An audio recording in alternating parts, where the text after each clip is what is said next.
मेरा नाम है विमल कुमार और आप देख रहे हैं विमल विथ न्यूज। बड़ी सौभाग्य की बात है, अभी मैं झारखंड के गोड्डा जिला अंतर्गत पथरगामा प्रखंड के कोरका गांव में हूं, जहां हमारे पूर्व विधायक श्री अमित मंडल, जो एक सृजनशील व्यक्तित्व के धनी है और लगातार इन्होंने धार्मिक कार्यों को प्रोत्साहित करने का प्रयास किया है, सनातनी विचारधारा को आगे बढ़ाने का प्रयास किया है, चाहे जिस भी तरह का मामला हो। और आज यहाँ पर गोड्डा जिला का वार्षिक महाअधिवेशन सत्संग हो रहा है। बोलिए सदगुरु महाराज की जय। और मैं ऐसे में मिल रहा हूँ श्री अमित कुमार मंडल से, जो देख रहे हैं कि एक सृजन, और इन्होंने लगातार संघर्ष किया जन समस्याओं को उठा के, चाहे बालूघाट का मामला हो। अभी मैं चल रहा था गांधी ग्राम से यहाँ तक आने में लग रही थी हमारी गाड़ी, कई बार गिरते गिरते। इसके लिए कौन उत्तरदायी है? मैं वर्तमान सरकार को इसके लिए पूरी तरह से उत्तरदायी मानता हूँ। सर, आपका मेरे चैनल में स्वागत है। सर, आप इतना सुंदर जो कार्यक्रम करा रहे हैं, इसके पीछे क्या कारण है? देखिए, ये समाज, कोरका समाज, ये क्षेत्र अध्यात्म का केंद्र है और कुप्पा का घाट के बाद यदि कहीं सदगुरु महाराज जी का वास हुआ है तो वो कोरका में हुआ। उस दृष्टिकोण से ये जो क्षेत्र, सिर्फ कोरका ही नहीं, ये जो क्षेत्र है और खासकर गोड्डा विधानसभा, यहाँ अध्यात्म के केंद्र को ध्यान में रखते हुए लगातार हर जगह सत्संग का आयोजन होता है। इसी के नियमित आज 20 साल के बाद कोरका ग्राम में सत्संग का आयोजन हुआ है। इतना भव्य तरीके से, इतना बड़ा पंडाल, लाखों लाख लोगों का आगमन होगा, खाना है, भंडारा होना है, प्रवचन का जो है लुत्फ उठाना है और कुछ सीख के अपने गांव समाज में जाना है। तो ये उद्देश्य हम लोगों का रहता है कि अध्यात्म से जुड़े। राजनीति चलते रहती है, लेकिन अध्यात्म से जुड़ा हुआ व्यक्ति राजनीति में भी जब आता है तो राजनीति में भी अध्यात्म का जब समावेश होता है तो एक अच्छा समाज का निर्माण होता है। वही हम लोग करते हैं। सर, ये बताइए कि 20 साल के बाद होने का क्या कारण है? देखिए, क्योंकि सत्संग का एक नियम है, हर जगह होना है, और जो डेट मिलता है तो डेट मिलने में भी थोड़ा सा दिक्कत समस्याएं होती है। अभी जैसा मान के चलिए कि काली मंदिर का, जो हम लोगों का कोरका का काली मंदिर जो बहुत ज़्यादा नामी है इस क्षेत्र में, अभी आप जाइएगा तो 20 साल के बाद आपको डेट मिलेगा। उसी तरह से सत्संग का जो कार्यक्रम हो रहा है, बहुत दिनों के बाद लोगों का मन बना, चुनाव हारने के बाद लोगों ने एक बात समझा कि अध्यात्म की तरफ जो हम लोग कहीं ना कहीं चुनावी आपाधापी में चीज़ छूट जाती थी, तो आज एक हम लोगों को मौका मिला है सभी लोगों को एक प्लेटफॉर्म में लाना था। और एक प्लेटफॉर्म में नहीं, सभी सनातनियों को जो एक विचारधारा से बिलोंग करते हैं उनको एक प्लेटफॉर्म में लाना था, यही उद्देश्य था। और इसीलिए थोड़ा विलम्ब भी हुआ, लेकिन देर सवेर सही आज हम लोगों का सत्संग शुरू हुआ और बहुत ही भव्यतापूर्वक इसकी शुरुआत हुई। आने वाले समय में आप देखेंगे कि तमाम समाज से जुड़े हुए लोग का भी आगमन होगा। वर्तमान सरकार जो लगातार विकास का गंगा बहाने का कोशिश करती है, हमारी झारखंड सरकार, चाहे वो गाय शेड हो, अबुआ आवास हो, मैया सम्मान हो, वृद्धावस्था पेंशन हो, लेकिन सारे कार्यक्रम रास्ते में जाके फंस गए और सितंबर से अब तक मनरेगा कर्मियों को वेतन तक नहीं मिला। इसके लिए आप किसको दोषी मानते हैं? देखिए, आपने कहा विकास की गंगा तो बह रही है, लेकिन उल्टी दिशा में बह रही है। जहाँ पहुँचना चाहिए था विकास, वहाँ नहीं पहुँच रहा है, वो उल्टी दिशा में विकास इस सरकार में पहुँच रहा है। अभी आप देखिए कि एक मैया सम्मान योजना को यदि छोड़ दी तो सरकार के द्वारा एक भी योजना धरातल पे नहीं दिखता है, चाहे वो आपका इंफ्रास्ट्रक्चर से संबंधित योजना हो और चाहे वो जो है विकास से संबंधित योजना हो, चाहे वो पेंशन हो, चाहे वो राशन हो। तमाम ऐसी चीज़ें हैं जो सरकार ने बंद कर रखा है सिर्फ और सिर्फ मैया सम्मान योजना का पेमेंट करने के लिए। तो आप सोचिए कि झारखंड का दुर्भाग्य है कि एक योजना के चलते पूरी योजनाओं को बंद कर देना। ये मुझे लगता है कि इस तरह की घटना शायद ही इतिहास में हुआ। और झारखंड सरकार को चाहिए कि मैया सम्मान भी चले और इसके साथ साथ अन्य जो पेंशन योजना है, जो विकास की योजना है, वो भी धरातल पे उतरे। मुझे लगता है कि ये सरकार इनकॉम्पिटेंट है, ये सरकार के पास सोच नहीं है, विजन नहीं है काम करने की, और जिसका ये परिणाम है कि आज इस तरह से लोगों को स्ट्रगल करना पड़ा। सर, हम देख रहे हैं कि बिहार सरकार ने इतनी नियुक्तियां कर दी, लाखों लाख नियुक्तियां कर दी, पल भर में कई बार TR हुआ, TR 3, 4 करके, और झारखंड में बहाली कोई 25,000 को रटते रटते 25 साल पूर जाएगा, नहीं पूरा पाएगा। इसका क्या कारण? देखिए, मैंने पहले भी कहा है कि ये सरकार जो है नौकरी नहीं दे पाएगी, ये सरकार के पास वेतन देने के लिए पैसा नहीं है, और ये सरकार के पास वो सोच नहीं है, और ये सरकार फेयर तरीके से काम नहीं करना चाहती। ये सरकार यदि नौकरी भी आती है तो उसमें भी ये सरकार जो है पैसे का बंदर बांट करती है, जिसके कारण बहुत सब नौकरियां हैं वो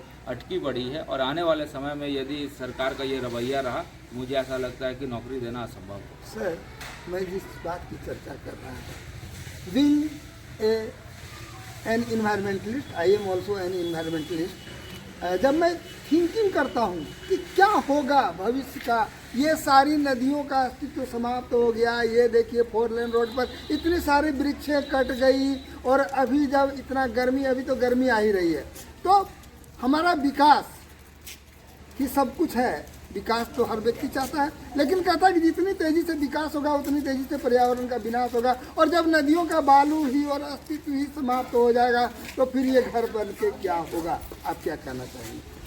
देखिए, मुझे लगता है ये गंभीर मुद्दा है गोड्डा विधानसभा का, और जब मैं विधायक था तो आपको भी ज्ञात होगा और तमाम लोगों को पता है कि अमित मंडल ने डीसी हो, एसपी हो, तमाम ऐसे लोग हैं जिसको भारी दबाव में हम लोगों ने बालू रुकवाने का काम किया था। चलना अलग बात है और अनकंट्रोल्ड तरीके से चलना अलग बात है। मुझे ऐसा लगता है कि जब मेरा शासनकाल था तो लोगों में डर था कि यदि हम लोग कुछ गलत काम किए तो हमको उसका परिणाम भुगतना होगा, और यही कारण था कि मेरे चुनाव में, विधानसभा चुनाव में भी तमाम ऐसे माफिया मेरे विरुद्ध हो गए, और एक सिंडिकेट जो काम करता है वो मेरे अगेंस्ट हो गया, और जिसका परिणाम है कि आज हम लोगों को कहीं ना कहीं आवाज़ उठाने का भी खामियाजा भुगतना पड़ा। लेकिन मुझे इसकी कोई परवाह नहीं थी। मुझे वोट बैंक की राजनीति एक व्यक्ति विशेष को ठीक करने के लिए नहीं करना है जो असामाजिक तत्व हैं। मैंने ये प्रयास किया था अपने कार्यकाल में कि अवैध धंधा उद्योग रुके नापन पे, जिसका परिणाम था कि लगातार मैं जो बालू रुकवाने का भी काम कर रहा था। लेकिन दुर्भाग्य है आज की डेट में जो विधायक हैं वो मंत्री भी हैं, और वो अगर प्रशासन में नकेल नहीं लगवा पा रहे हैं तो इससे मुझे लगता है कि कहीं ना कहीं किसी का वेस्टेड इंटरेस्ट है, और वेस्टेड इंटरेस्ट है ये जग जाहिर है कि कौन बालू का डंपिंग करा रहा है, कौन बालू का उठाव करा रहा है, किसका हाईवा चल रहा है और कहाँ बालू जा रहा है और किसके पॉकेट में पैसा आ रहा है, ये जनता से छुपा नहीं है। और इसीलिए मैंने कहा है कि बिल्ली की रखवाली, खीर की रखवाली बिल्ली कभी नहीं कर सकती, और ये बिल्ली कौन है और खीर कौन है अब ये जनता को समझना है। सर, कई मामले अभी जो ताज़ा आए थे, एक जो अमडीहा से सुगंधी कुमारी का मामला आया था, जिस पर मेरी वीडियो चली, आपकी वीडियो चली, तो इस तरह के बातों को झूठ मूठ का, व्यर्थ का उठा के किसी महिला के चरित्र पर लांछना लगाना कितनी गलत बात है। मुझे तो समझ में नहीं आता है कि आप रील्स के लिए बनने के लिए और फेसबुक में अपना लाइक्स और व्यूज़ के लिए कुछ भी कर देंगे, एक महिला के अस्मिता के साथ खिलवाड़ हो जाएगा, तो ये बहुत ही दुखद है। महिला बाहर गई थी कमाने के लिए, बाहर गई थी क्योंकि उसका पति यहाँ नहीं कमा पा रहा, तो उसमें दिक्कत कहाँ थी, परेशानी कहाँ थी। लेकिन मुझे ऐसा लगता है कि उस चीज़ को तोड़ मड़ोड़ के पेश करना और जो सच है उसको सामने ना दिखाना, सिर्फ अपने वाहवाही के लिए कि मैं कितना दरिया दिल हूँ, एक चीज़ चला देना, ये काफ़ी दुखद। ऐसा नहीं होना चाहिए। महिला की अस्मिता है, महिला की इज्जत है, उसके साथ खिलवाड़ नहीं होना चाहिए। दूसरी बात है कि अभी गंगटा कला में रोड बन रही है, लगातार सड़कों का शिलान्यास हो रहा है, और रोड की स्थिति इतनी जर्जर बन रही है। मैं गया था बरसात के दिनों में तो पूरा एकदम कीचड़ में मेरी गाड़ी घुस के गई, और रोड का लोगों ने विरोध किया है। ऐसे रोडों को बनवाने के लिए हमारे जिला की जो डीसी महोदया है, सरकार को क्या सोचना चाहिए? देखिए, आपने कहा शिलान्यास हुआ है, ये कोई भी शिलान्यास नहीं होता है, भूमि पूजन होता है, क्योंकि सारे का सारे रोड का शिलान्यास मैंने पहले ही कर रखा है। एक भी अनुशंसा का लेटर, एक भी विभागीय लेटर अगर दिखा दे स्थानीय विधायक कि मैंने इस रोड की अनुशंसा कराई, तो मैं कैमरे में ये बातों को कहना बंद कर। लेकिन मुझे ऐसा लगता है कि कोई साक्ष्य है नहीं, क्योंकि मुझे पता है कि जो रोड में कोई व्यक्ति नहीं पहुंच पाया था, अमित मंडल अपने शासनकाल में वहां पहुंचा था। चुनाव हारने के बाद एक अलग प्रक्रिया है कि टेंडर मिलने में, टेंडर निष्पादित करने में समय लगता है, वही समय लगा है। लोगों को भी पता है कि आज एक भी नया अनुशंसा किसी भी विधायक का नहीं दिया जा रहा है, क्योंकि सरकार का स्थिति खराब है। इसलिए दुर्भाग्य है कि लोग अपने नाम को चिपका के वाहवाही लूटना चाहते हैं, ये सबसे दुखद बात है। और जहाँ तक गुणवत्ता की बात है, मुझे दुख होता हुआ कहने के लिए कि आज टेंडर मैनेज का खेल चरम पे है, और टेंडर मैनेज में जो आपके मनचाहे संवेदक होते हैं वो जब काम कराते हैं तो काम गलत होता है, क्योंकि एक मोटी उगाही पहले ही हो जाती है। और काम जब गलत होता है तो चाहे पत्रकार हो चाहे ग्रामीण हो, वो चीखते चिल्लाते रह जाते हैं, लेकिन काम की गुणवत्ता में कभी सुधार नहीं होता और ना हो पाएगा जब तक ये सब कुकृत्य जो गोड्डा विधानसभा में हो रहा है वो बंद नहीं हुआ। तो ऐसे ही आपको सड़कों की गुणवत्ता हो, लॉ एंड ऑर्डर हो या बालू का मामला हो, ऐसा ही आपको दिखेगा। उसमें चीज बताइए, ये मेरा अंतिम प्रश्न है कि इतने सत्संग, भजन, श्री राम कथा, श्रीमद् भागवत कथा, कीर्तन हो रहे हैं, लेकिन समाज से नशा, व्यभिचार, अन्याय ये थमता नहीं है। आपका सत्संग इसको रोक पाने में कितना सफल होता है? देखिए, मैं तो सत्संग जब हो रही थी तो एक वाक्य साधु संत महात्मा ने कहा था कि मन का जो मैल होता है वो गंदे कपड़े के समान होता है, और गंदे कपड़े को साफ करने के लिए साबुन की ज़रूरत होती है। सत्संग के माध्यम से और साधु संत महात्माओं से साबुन आपको दिया जाता है, लेकिन मैल को छुड़ाने के लिए एक अच्छे समाज सेवी की ज़रूरत होती है, अच्छे राजनेता की ज़रूरत होती है, जो कपड़े को प्यार से पुचकार कर जो है हल्का सा थपकार कर वहाँ से मैल निकालता है और फिर कपड़े को साफ करता है। दुर्भाग्य है कि आज हमारे समाज में वैसे समाज सेवी राजनेता नहीं है जो इस दिशा में काम करते हैं। अगर ऐसा होता तो मुझे ऐसा लगता है कि जो खुशबू कुमारी जैसी घटना आप बता रहे हैं, सुगंधी कुमारी को अच्छा चीज़ को गलत कर देना, ये सबसे बड़ा दुर्भाग्य है जो गोड्डा विधानसभा में हो रहा है। और ये दुख का विषय है कि लगातार अपराध हो रहा है, लगातार यहाँ पर जो है लाठी चल रहा है, मारपीट हो रहा है, और इसको लेकर यदि कोई राजनेता काम नहीं करता है, तो वह प्रशासन पर दबाव नहीं बनाता, ये काफ़ी दुखद है। सर एक बहुत धन्यवाद। आप मिल रहे थे श्री अमित मंडल, पूर्व विधायक गोड्डा विधानसभा क्षेत्र, जो लगातार समाज के लिए संघर्ष कर रहे हैं। मैं इनको अपने चैनल में जुड़ने के लिए बहुत बहुत बधाई देता हूँ, धन्यवाद, प्रणाम। लगा है ये सजा है दरबार। देखिए, मैं अभी कोरका में हूँ, श्री अमित मंडल, पूर्व विधायक गोड्डा विधानसभा क्षेत्र, और इनके इतने जो चहेते हैं, शुभचिंतक है, ये बैठे हुए हैं और बातचीत हो रही है विकास।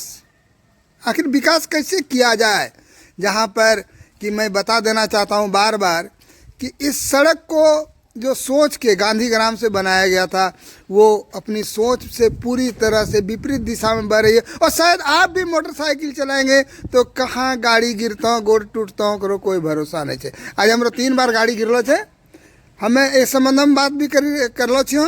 और यहाँ पर सारे लोग जो आज बैठे हैं, क्या नाम है आपका? अदीप प्रसाद गुप्ता सर। और कहाँ से हैं आप? घाट अमरपुर हिलावे पंचायत, बसंतराय आसपास है। हाँ, प्रखंड में रहा है। आपका बसंतराय तालाब दिन के दिन विलुप्त होता जा रहा है, और पता नहीं उसका जीर्णोद्धार होगा कि जीर्णोह्रास होगा, ये पता नहीं। इसका क्या कारण है? सर, देखिए, ये सरकार कुछ विकास की गति में नहीं है। ये सिर्फ पैसा का झोला बोरा भरने पे लगे हैं, जो कि बालू दिन रात गुंडा पूरा चल रहा है। कोई प्रशासन पे, हम परसों पटवारी जी से बात किए तो बोला एसपी साहब से बात कीजिए। एसपी साहब को फोन किए तो बोलता है कि पत्रकार में देखिए। एसपी बात डीसी को फोन किए, डीसी मैडम बोला कि आवेदन दीजिए। मैं भाई साहब आपसे पूछ रहा हूँ कि इसको कैसे बचाया जाए। आप तो बसंतराय के रहने वाले हैं। इस सर, जब तक 29 में जब बीजेपी की सरकार नहीं बनेगी तो नहीं बचेगा। तो 29 तक में तो 30 हो जाएगा, खत्म हो जाएगा। इस सरकार पे कोई ध्यान और कोई विकास की नहीं जाती है, समझे ना। मैं बता देना चाहता हूँ कि बसंतराय तालाब को जब आप देखिएगा, जहाँ लोग कहता था कि यहाँ आवे से तो खुजली ना है कि खत्म हो जाए, और 4 करोड़ का काम पूर्व विधायक जी दिए थे, वो भी काम हुआ कि नहीं हुआ ये अब पता नहीं। सरकार ये नया बना है, अब मंत्री भी है, वो पैसा का हिसाब। प्रभु जी, ये हमारा एक पुरातत्व है बसंतराय तालाब, उसको देख के रोना लगता है। चाहे वहाँ के आसपास के लोगों ने, दुकानदारों ने इसको बर्बाद करने की कोशिश किया है या जो भी हो, बड़ी अफसोस की बात है। और हमसे जुड़ रहे चाचा, क्या नाम हुआ आपका? हमारा मुरलीधर पंडित है। कहाँ से आए हैं आप? Godda professor colony. Godda professor colony. इतना सुंदर सत्संग हो रहा है और आप लोग सारे लोग, हम लोग रसास्वादन कर रहे हैं, तो इसमें श्री अमित मंडल जी का कितना योगदान है? बहुत अच्छा योगदान रहा, बहुत खुशी बात है। जब भी इनका इलेक्शन का टाइम आता था, मेरे घर में झंडा लगा हुआ है, हम झंडा ऊपर में गाड़ देते थे। और मेरा इसका ID कार्ड भी मेरे यहाँ तो नहीं लेकिन घर में है। तो आईडी कार्ड रखते हैं न मन से रखते हैं न नहीं, उनके मन गुण से। की पूजा आप- करते आप हैं। क्या सर आप ऐसा बात कर रहे हैं? जब हम झंडा ऊपर में गाड़ देते हैं तो आप फिर क्या करते हैं जाके? झंडा तो लोग पैसा लेने के लिए नहीं, निकालते हैं उसमें। नहीं तो वो बात नहीं है। और ID कार्ड अपना रखे हुए हैं पॉकेट में। चलिए बहुत बहुत धन्यवाद। और हमारे चाचा जी क्या नाम हुआ चाचा आपका? अंबिका पंडित कहाँ से अलो छो? वाला थाना से बगल एते धूपों में विधायक महोदय के घर अलो छो, की कारण छो? सत्संग में सत्संगों में लो सत्संग। अच्छा इस सत्संग जो सुन लो तो हमरो रघु बाबू याद आवे छे लोग ने, हैं? अमित बाबू के पिताजी याद आवे छे लोग ने, पहले सुने जिले इनको नाम सुने सुन लो चलो, कभी मिलना नहीं चलो। क्या सौभाग्य की बात है। चलिए धन्यवाद। और क्या नाम है सर आपका और कहाँ से हैं आप? हाँ यहाँ किधर घूमने आए हैं? सत्संग में आज क्या क्या सुने सर सत्संग में? गुरु महाराज का बानी सुने। चलिए धन्यवाद।